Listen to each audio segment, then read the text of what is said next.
Voici un bref résumé de l'histoire qui va suivre. Le téléphone sonne.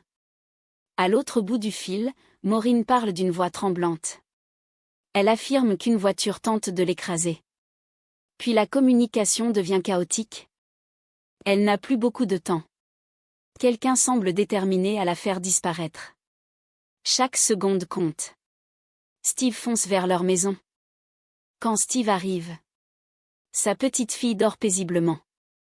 Mais Maureen a disparu. Et le véritable cauchemar ne fait que commencer. Et maintenant place au récit.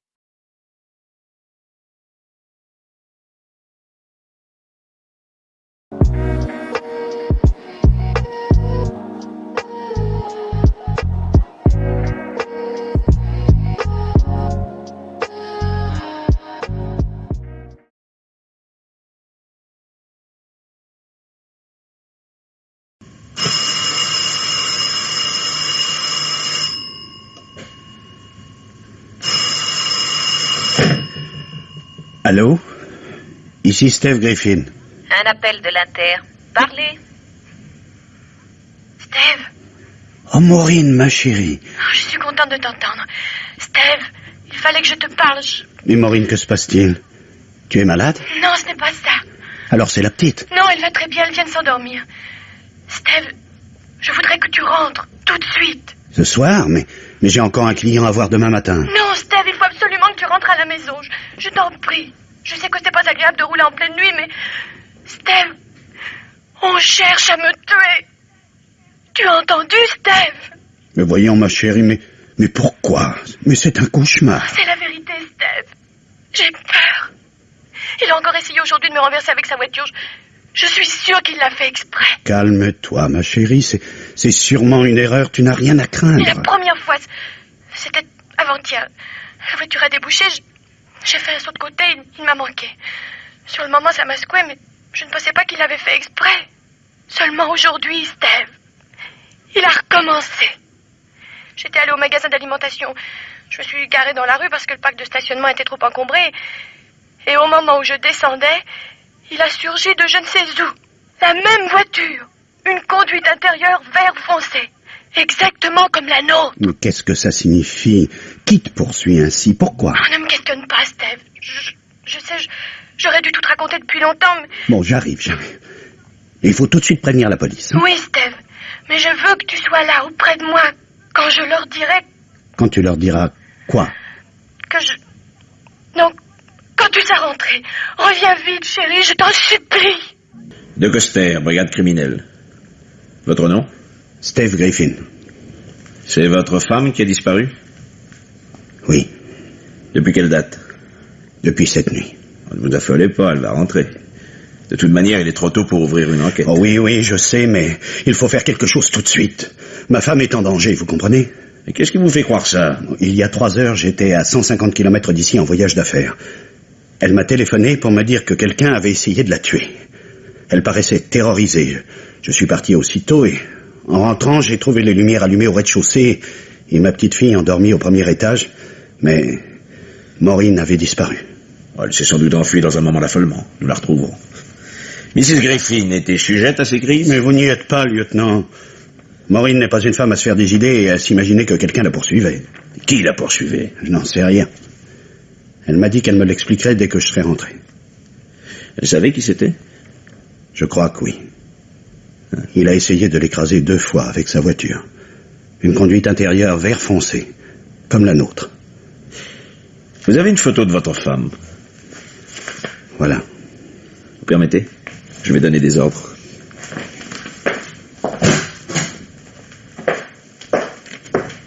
Jacques, tenez. Transmettez tout de suite son signalement par radio. Vous avez déjà une nouvelle adresse, hein?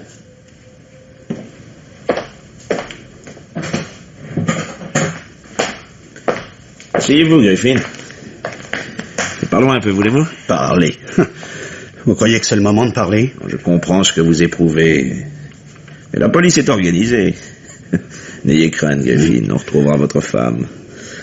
Mais d'abord, parlez-moi d'elle. Mais que voulez-vous que je vous dise? Maureen était une femme pareille à des milliers d'autres. Elle aimait son foyer, nous étions heureux. Nous avons une petite fille de 4 ans. Nous nous sommes connus pendant la guerre, elle faisait partie d'une troupe de théâtre aux armées. Elle adorait se coucher tard, fréquenter les artistes, mais depuis la naissance de la petite, elle ne parlait plus guère de tout ça. Et vous? Comment gagnez-vous votre vie? Je suis associé dans une petite entreprise. Mon associé se charge de la partie administrative et moi, je vais voir les clients. Je voyage beaucoup. Vous êtes donc souvent absent de chez vous? Oui, la plupart du temps. Allô? Ici Steve Griffin. C'est pour vous, lieutenant. Ça vient du commissariat. Merci. De Coster, à l'appareil. Oui? Ah. Nous allons avoir besoin d'Elda Darity ici. Envoyez-la immédiatement. Écoutez, Griffin, c'est peut-être une erreur, mais il faut que vous veniez avec moi. Pour certaines vérifications, vous comprenez? Oui. Oui, je comprends. Mais ma petite fille... J'ai demandé qu'on envoie ici une assistante de police, le sergent Elda Darity. Elle aime bien les enfants, elle s'en occupera. Elle est dans un triste état, lieutenant. Je pense que le médecin légiste ne viendra que demain après-midi pour l'autopsie. Venez, vous pouvez entrer par là.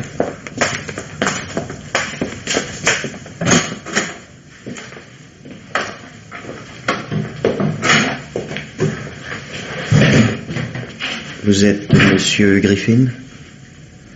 Oui. J'espère qu'on vous a dérangé pour rien. Venez par ici.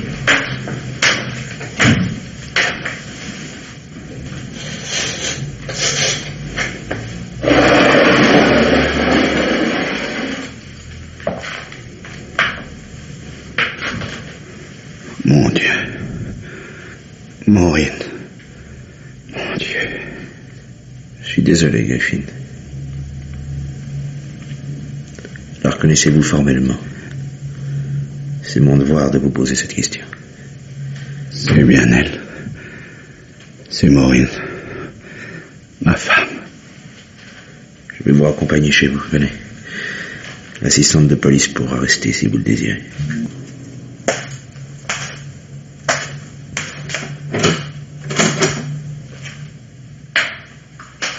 Mademoiselle? Vous êtes sans doute Steve Griffin. Je suis Vicky Clayton. C'est la police qui vous envoie? Non, je suis Vicky. Maureen ne vous a jamais parlé de moi? Peut-être que si, mais je ne sais plus, je suis tellement bouleversé de ce matin. Ah oui, bien sûr. Je suis désolée, Steve. Maureen et moi étions amis et... Vous êtes au courant? Oui. J'ai lu le journal ce matin. Entrez, je vous en prie.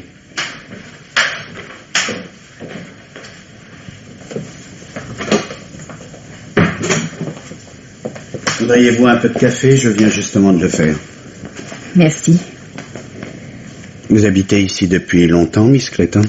Je suis arrivée il y a quelques jours seulement pour rendre visite à des parents. J'ai téléphoné à Maureen. Je devais être absent, oui. Je l'étais si souvent. Vous l'avez peut-être connue quand elle faisait du théâtre. Oui. Voulez-vous me permettre de m'occuper de votre petite fille, si vous n'avez personne? Mais... Je vois qu'elle joue dans le jardin.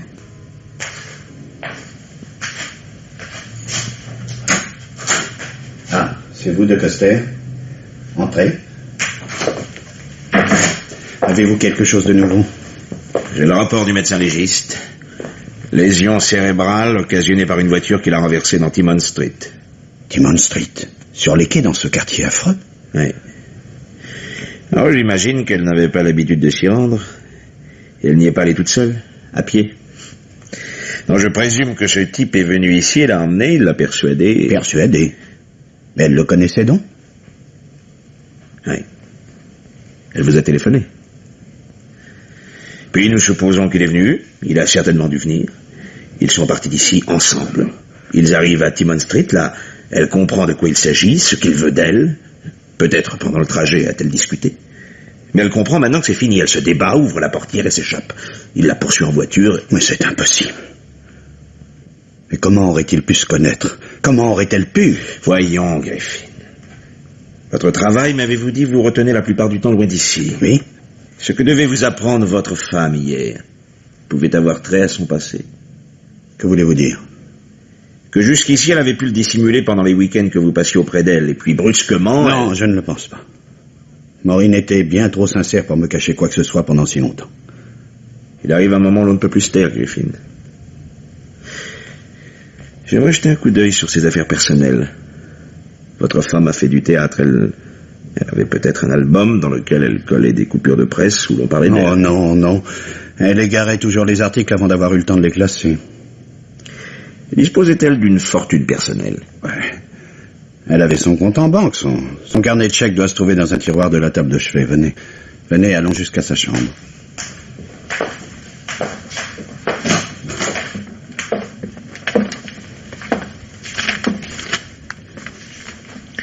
À votre avis, Griffin, ses comptes sont en ordre? Voyez, il me semble qu'il y a beaucoup de petits chèques au porteur depuis quelque temps. Oh oui, oui. Tout cela est hors de proportion avec ce qu'elle dépensait d'ordinaire. Nous trouverons qui était le bénéficiaire. Tiens, le manuscrit d'une pièce de théâtre. Devait-elle répéter, ou rejouer dans une troupe d'amateurs prochainement? Elle ne m'en avait pas parlé. Cette pièce a été écrite par un nommé Randy Price. Oui, je vois son nom et son adresse sur la première page. Randy Price, 47, Shelley Oakland. Vous le connaissez? Randy Price. Le nom ne me dit rien, mais...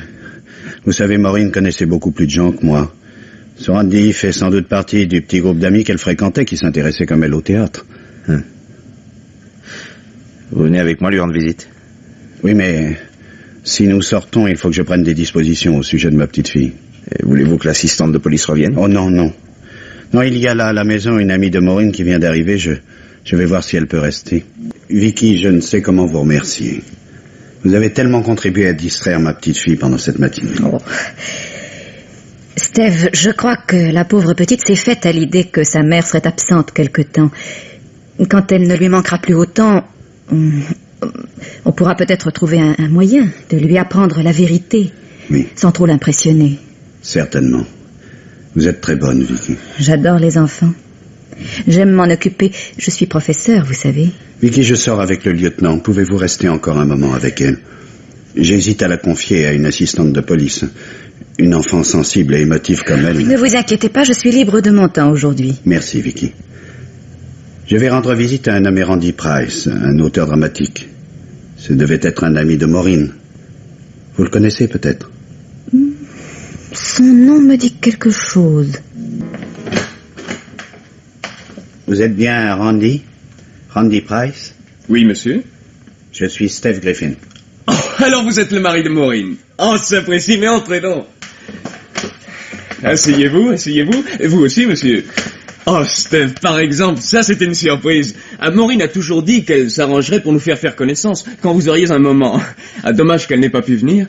Mais installez-vous, je vais tâcher de trouver un peu de bière ou de whisky. Ne dites rien, il n'est pas au courant. Là, voilà. Vous aussi, Steve, vous vous intéressez au théâtre? Oh, je n'y connais malheureusement pas grand-chose, Randy. Mais je lui dois d'avoir rencontré ma femme. En effet, elle me l'a dit. Moi, j'écris. Bien sûr, je suis encore loin d'être un auteur connu, mais j'apprends. J'étudie les êtres, les gens. Ainsi, tenez, Steve, je ne pourrai jamais assez m'acquitter envers votre femme. Elle a un tel sens du théâtre, elle m'aide.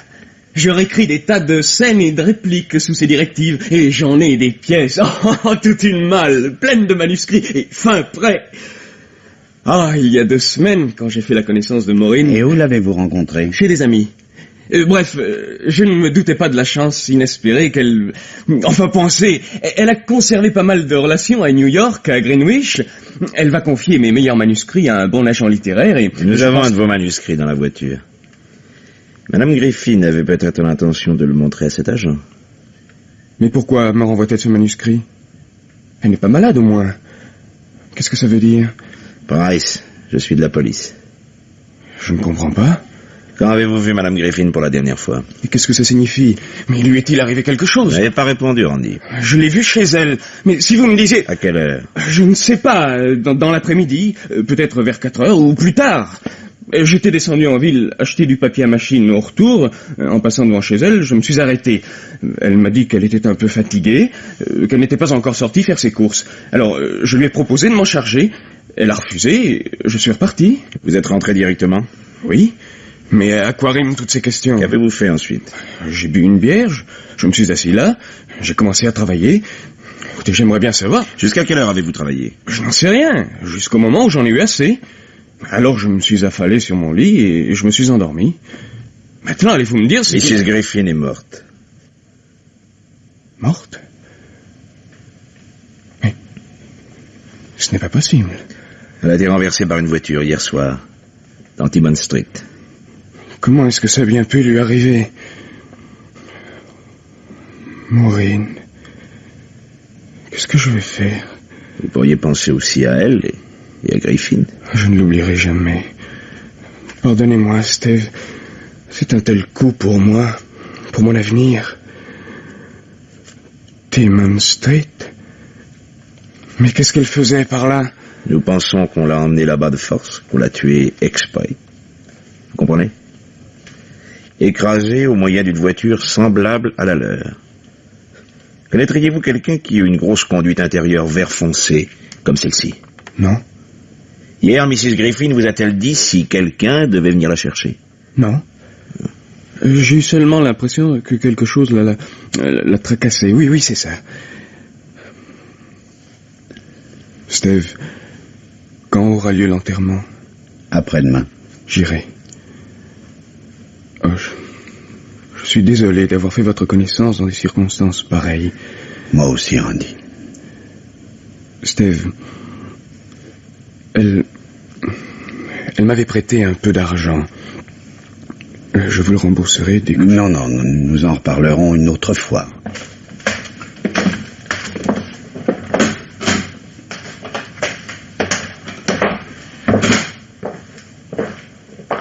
Je vous ramène chez vous? Oui, j'aimerais passer par Timon Street. C'est ici qu'on a découvert son corps. Vous voyez, il y a encore des marques tracées à la craie. En jugé par la position, elle devait se trouver de ce côté-ci, oui, quand il l'a renversée. Même pas de traces de dérapage. Il n'a pas essayé de s'arrêter. Hein. Il n'a cherché qu'à l'écraser. Oui. Et Timon Street est une impasse qui aboutit à un quai. Donc, il lui a fallu faire marche arrière après avoir... Il n'y a pas de traces. Je comprends pas. Allez, Steve, rentrez chez vous.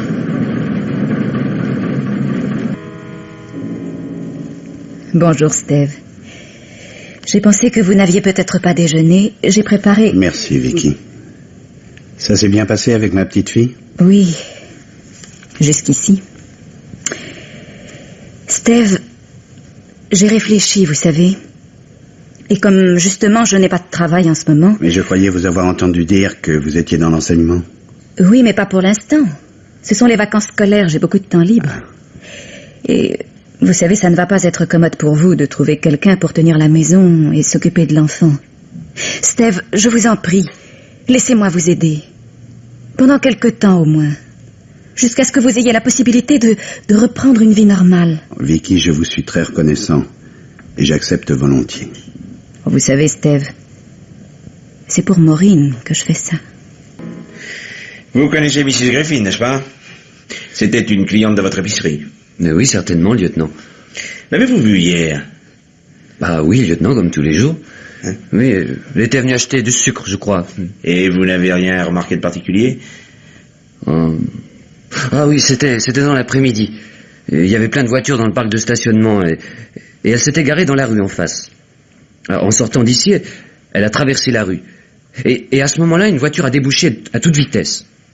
Mrs. Griffin l'avait aperçue et elle a poussé un cri, s'est mise à courir pour traverser plus vite. Mais au lieu de faire un crochet pour l'éviter, le type s'est affolé et a foncé sur elle. Si elle n'avait pas eu le réflexe de sauter sur le trottoir... Et vous, qu'avez-vous fait? Je me suis précipité pour aider Mrs. Griffin à se relever, elle avait perdu l'équilibre. Et que vous a-t-elle dit alors? Qu'elle n'avait absolument rien, qu'elle ne voulait pas voir de docteur et qu'elle rentrait chez elle. Elle est remontée en voiture et elle est repartie. Oui, oui. Bah, ce qu'il y a de bizarre, c'est que sa voiture ressemblait exactement à celle qui avait failli la renverser. Vous n'avez pas noté le numéro, naturellement. Oh, bah non, tout ça s'est passé si vite. Oui. Mais Mrs. Griffin, vous avez rien dit à propos de la voiture ou du conducteur? Bah, elle pleurait, elle réclamait son mari.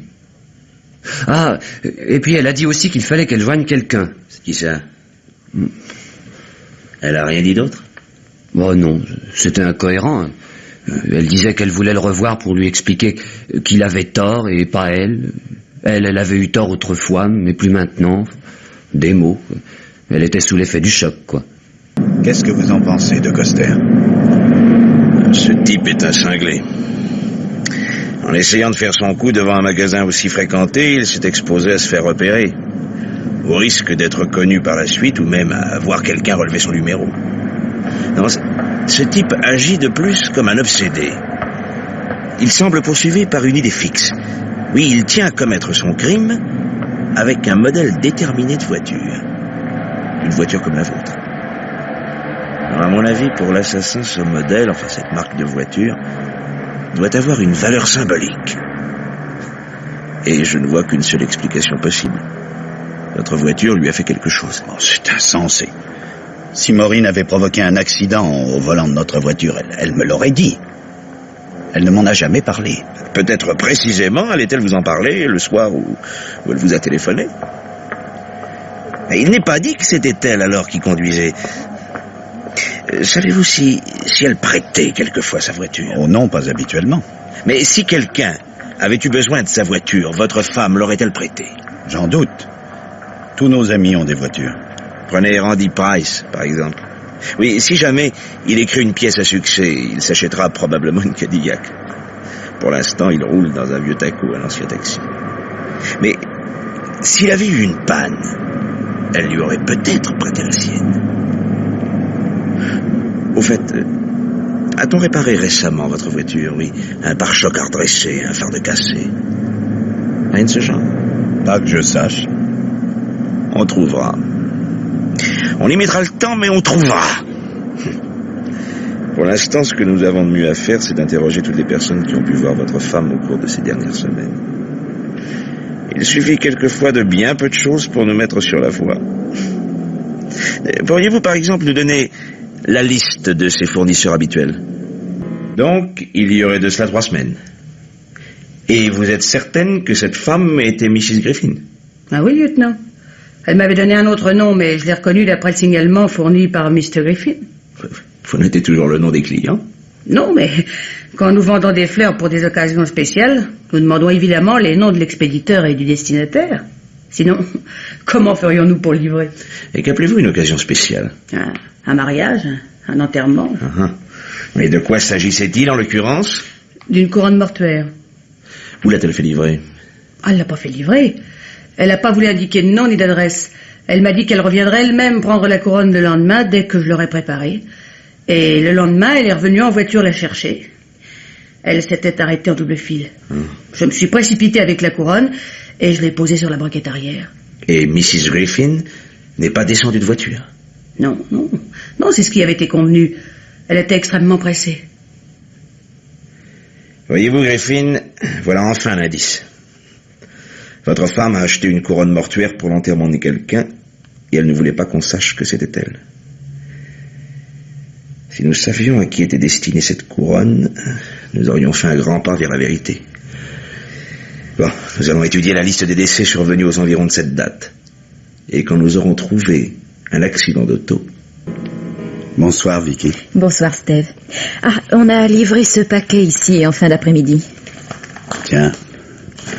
Agence littéraire Hull & Jordan, New York. Voyons. Oh, mais ce sont les manuscrits des pièces de Randy Price, qu'il avait lui-même remis à Maureen. Il faut les lui renvoyer. Ma fille a-t-elle été sage aujourd'hui? Elle doit être endormie à présent, mais elle commence à trouver que sa maman est partie depuis bien longtemps. Je ne sais plus que lui dire. Et les gens commencent à bavarder devant elle. Nous possédons un petit chalet au bord du lac. Pourquoi n'iriez-vous pas toutes les deux y passer 2 ou 3 jours? Si vous êtes libre, bien entendu. Je suis libre, Steve, c'est une très bonne idée. Je suis trop heureuse de pouvoir faire quelque chose pour vous et pour la petite. Mais n'étiez-vous pas venu pour voir vos parents? Je leur ai téléphoné ce matin. Ils comprennent très bien. Dans ce cas, nous pourrions partir pour le chalet dès ce soir. Oui. C'est à une demi-heure de la ville, je devrais être de retour ici assez vite. Le lieutenant de Coster doit repasser dans la soirée. Aucun enterrement de victimes d'accident de voiture. Je ne comprends plus rien, c'était la seule explication qui me venait à l'esprit. Et vous êtes-vous renseigné auprès des garages, des carrossiers? Oui, j'ai envoyé quelqu'un s'en occuper. Il n'a rien trouvé qui puisse indiquer que ma voiture ait été en réparation? Non, pas encore. Mais nous avons encore plusieurs garages à voir et nous finirons par trouver Griffin. Par avoir ce type. Et pendant ce temps, l'assassin de Maureen court toujours. Rien ne l'empêche de vieillir, de mourir dans son lit pour qu'ensuite ses petits-enfants viennent fleurir sa tombe. Fleurir sa tombe? Attendez. Pourquoi supposer que les fleurs étaient pour un enterrement? C'était peut-être pour une tombe? Une tombe vieille de plusieurs jours, de plusieurs mois? Non, si votre femme portait un remords en elle, elle a pu acheter les fleurs. Longtemps plus tard, elle est déposée sur la tombe. Et voilà. Non, mais j'aurais dû y penser. Je vais m'en occuper. Eh bien, lieutenant, où cela s'est-il passé? À West End. Je suis désolé, Steve. C'est peut-être une autre voiture que celle de votre femme. Je ne sais pas exactement. J'écoute. Comment cela est-il arrivé? Il y a 28 jours. À 8h55 du soir, une jeune femme est descendue du trottoir de West End Avenue. Et elle tenait une petite fille dans ses bras. Continuez. À l'instant précis où la femme mettait le pied sur la chaussée, une voiture a débouché du carrefour. Elle roulait vite et elle a dérapé. La personne qui se trouvait au volant a perdu le contrôle de sa direction. Elle les a écrasées toutes les deux. Oui. L'enterrement a eu lieu 2 jours plus tard. Mon Dieu. Une femme et sa petite fille. Et la voiture ne s'est pas arrêtée? La brigade de la circulation m'a dit que la voiture avait ralenti un moment en dérapant sur la chaussée. Puis elle a repris de la vitesse et elle a disparu. La personne qui conduisait a dû s'envoler et on recherche toujours la voiture, hein? Oui. Elle est garée chez moi. Elle y est en ce moment même. N'est-ce pas? Il semble bien que ce soit ça, oui. Les inspecteurs de la circulation ont recueilli, comme d'habitude, des renseignements confus et contradictoires. Tout s'est passé si vite. Personne n'a pensé à relever le numéro. On est certain que d'une chose. C'était une conduite intérieure vert foncé. Comment s'appelaient ces gens? Les parents? Martine. La femme s'appelait Sally. Le mari est propriétaire d'une petite épicerie dans West End. C'est-à-dire, était, car elle l'a revendue et a disparu depuis. Mais nous allons avoir plus de précision. Nous allons nous rendre chez les parents de Sally Martin. Un de mes hommes, Bill Ravenel, doit nous rejoindre là-bas. C'est lui qui s'est occupé de l'affaire. Mr. Shavok, je vous présente le lieutenant de Coster et Mr. Griffin. Y a-t-il du nouveau, inspecteur? Vous n'avez toujours pas retrouvé Alec? Non. Non, votre gendre n'a pas reparu. Mais nous ferons tout notre possible. Dites-moi, ces messieurs ne sont pas du tout au courant, alors j'aimerais que vous leur parliez un peu d'Alec, Mr. Shavok. Pour leur dire quoi? Alec Martin était un bon gars, il vivait avec sa mère et sa sœur. Sa sœur a fait des études. Et puis ma fille et Alex se sont mariés. Ils habitaient un peu plus haut dans la rue. Alec avait mis un peu d'argent de côté et il a acheté une épicerie. Il se débrouillait assez bien. Sally a eu son bébé. Alec devait travailler beaucoup au magasin et il restait ouvert tard le soir. Et le soir où c'est arrivé... Allez-y, Mr. Shavok. Allez, continuez. Ce soir-là, Sally était partie avec le bébé pour le chercher. Alec les attendait. Il était sur le pas de la porte. Il se faisait de grands signes. Puis elle s'est mise à traverser avec la petite. C'est alors que cette grosse voiture a débouché au coin de la rue et que... Sous les yeux d'Alec. Ça a failli le tuer. Il a manqué de devenir fou. Et puis? Et puis un jour, il y a tout juste une semaine, Alec est venu chez nous dans un état effroyable. Il a dit qu'il ne pouvait plus rester dans le pays, qu'il s'en allait. Il a dit qu'il nous écrirait. Mais depuis ce jour-là, on n'a eu aucune nouvelle. Vous ne savez donc toujours pas où il aurait pu aller? Non. Non, il a vendu la boutique, puis il a disparu. Merci, Mr. Shavok. Si vous entendez parler de lui, prévenez-nous. Nous avons vérifié, Griffin. C'est bien la couronne achetée par votre femme qui a été posée sur la tombe de Madame Martin et de sa fille. On a retrouvé l'étiquette. Et ce n'est pas tout. Un employé du service des cartes grises se souvient qu'un type, correspondant au signalement d'Alec Martin, est venu lui demander des renseignements au sujet d'un numéro de voiture. Et puis... Quoi encore? Un marchand de voitures d'occasion se rappelle avoir vendu une grosse conduite intérieure vert foncé il y a une semaine. Là encore, le signalement correspond. Tout concorde de plus en plus, n'est-ce pas? Oui.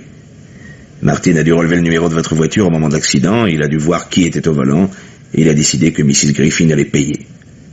Et qu'il ferait justice lui-même. Il s'est acheté une voiture identique à la vôtre et... Voilà. Nous le trouverons. Au volant d'une voiture de ce genre, il ne passera pas longtemps inaperçu et... Permettez de Coster. Je vais aller ouvrir.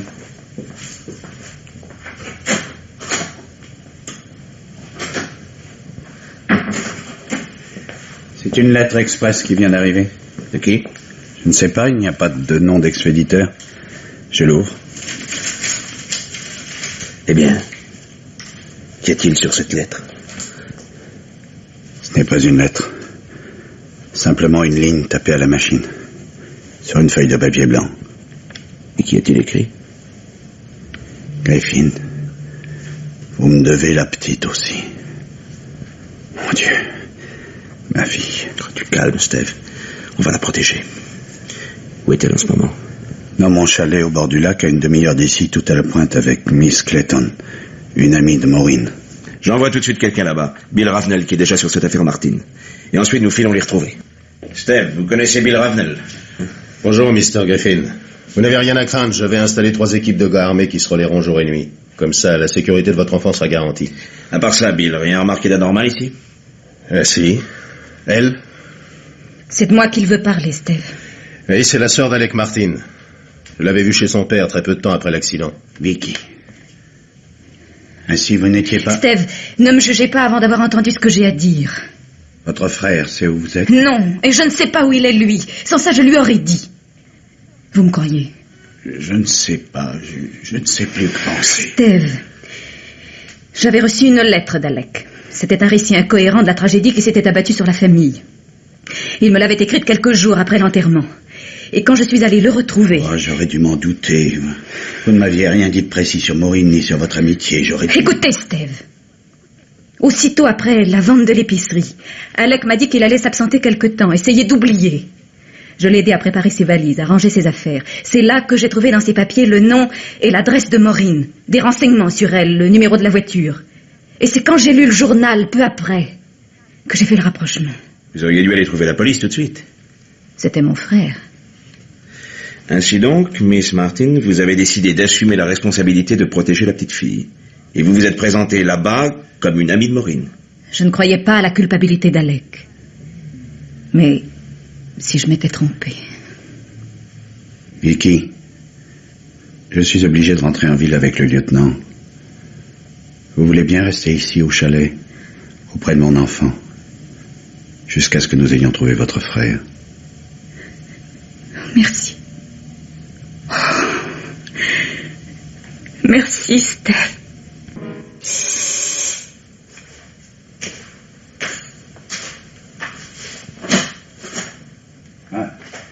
Entrez de Coster. J'allais me mettre au lit. Qu'y a-t-il? J'ai téléphoné à Bill. Nous avons rappelé les hommes de garde au chalet. C'est fini. Martin? Oui. Nous l'avons retrouvé. Qu'est-ce qu'il a dit? Rien. Il est mort. On l'a retrouvé dans sa voiture, au fond de l'eau. Il y a à Timon Street, non loin de l'endroit où Maureen a été tuée, un bassin de radoux. Et comment l'avez-vous découvert? Des gosses nous l'ont signalé. Ils jouaient à la pêche sous-marine. Et la péniche amarrée au bout du bassin. Vous vous souvenez? Quand on est allé là-bas le lendemain de l'accident, on était en train d'y amarrer une péniche. Si les gosses ont l'habitude de faire la pêche sous-marine à cet endroit-là, si l'on a découvert la voiture que cet après-midi, c'est que la voiture de Martin devait être là depuis plus longtemps. Depuis le soir même où Maureen a été tuée. Après s'être vengé, Martin s'est jeté à l'eau avec la voiture. Mais alors, dans ce cas, la lettre anonyme, Qui me l'aurait envoyé? Qui? Bon Dieu! Hé, Steve, où courez-vous, mais revenez! Non! Ne bougez pas. Restez assis et écoutez-moi. C'est vous qui étiez dans la voiture avec Maureen le soir de l'accident. C'est vous qui l'avez empêché de prévenir la police. Vous, Randy Price! Je ne sais pas ce que vous voulez dire, vous êtes fou! Non! Martin avait fait 2 tentatives pour tuer ma femme, mais il n'osait plus. Il était à bout. Il voulait aller chez elle, pour lui parler, lui dire Dieu sait quoi, mais vous êtes arrivé avant lui, pendant que Maureen me téléphonait. Vous avez compris qu'elle allait se dénoncer, et vous avez pris peur. Et là-dessus, Martin est survenu, vous l'avez assommé. Jeté dans sa propre voiture, obligé Maureen à vous suivre, et vous êtes parti pour Timon Street, qui est une rue sombre, déserte, près des quais. Vous avez jeté Maureen hors de la voiture, vous l'avez écrasée, après quoi vous avez lancé la voiture à l'eau avec Martin dedans. Impossible, après ce double crime, de savoir la vérité, hein. Vous étiez couvert. Vous êtes fou! Vous ne pouvez rien prouver! Et la lettre anonyme pour faire croire que Martin était encore vivant, sans savoir que justement on venait de le retrouver. C'était pas vous qui l'aviez écrite? Mais pourquoi? Pourquoi? Je ne connaissais Maureen que depuis très peu de temps. Comment voulez-vous dans ce cas que... Mais oui! Vous aviez soi-disant fait sa connaissance il y a 2 semaines. Donc, apparemment, après la mort de Sally Martin et de sa petite fille. Qui peut prouver que je la connaissais avant? Hein? Personne! Car je n'ai pas fait la connaissance de Maureen chez des amis, non, mais en ville, dans une librairie papeterie. Vous la connaissiez depuis beaucoup plus longtemps. En tout cas, avant la mort de la femme et de la fille de Martin. Vous lui aviez déjà communiqué des manuscrits. Maureen, sans vous en parler, avait écrit à une agence littéraire de New York et lui en avait envoyé 2. Ceux-ci sont revenus avec leur date d'expédition et le tampon de la poste. Randy, la femme et la fille de Martin ont été tuées au début de la soirée. La police sait à quelle heure exactement. Juste après le dîner. Vous reveniez sans doute, vous et Maureen, de dîner dans un de ces restaurants en dehors de la ville. Et vous rentriez à Mead Park par West End, n'est-ce pas? Oui. C'est en tournant dans West End que c'est arrivé. Maureen et moi, on riait, on cherchait des répliques pour une scène sur laquelle je travaillais. Et tout à coup, elles se sont trouvées là, au milieu de la rue, cette femme et cette gosse. Maureen n'a pas eu le temps de s'arrêter. Et vous l'avez forcé à continuer. À s'enfuir. On n'y pouvait rien. C'était la faute de cette Sally Martin. Si elle n'avait pas traversé à ce moment-là... Qu'avez-vous fait ensuite? J'ai ramené la voiture ici. Et... j'ai nettoyé l'avant. Maureen ne cessait de dire qu'il fallait retourner là-bas. Au cours d'un bulletin d'information à la radio, nous avons appris que la femme et la petite étaient mortes, mais qu'on avait pu identifier la voiture. Alors, il ne fallait pas retourner là-bas. J'ai essayé de faire comprendre à Maureen que c'était impossible. On nous arrêterait pour homicide, pour délit de fuite, et mon avenir d'auteur dramatique, compromis, anéanti à cause de cette idiote et de sa gosse. Si on m'arrêtait, comment ferais-je pour... J'avais toutes ces pièces à écrire. Et j'ai du génie, moi. Je ne veux pas. J'ai tout entendu. Venez, Randy Price. Venez signer vos aveux au poste de police. Allez. Allez, rentrez chez vous, Steve. C'est fini à présent.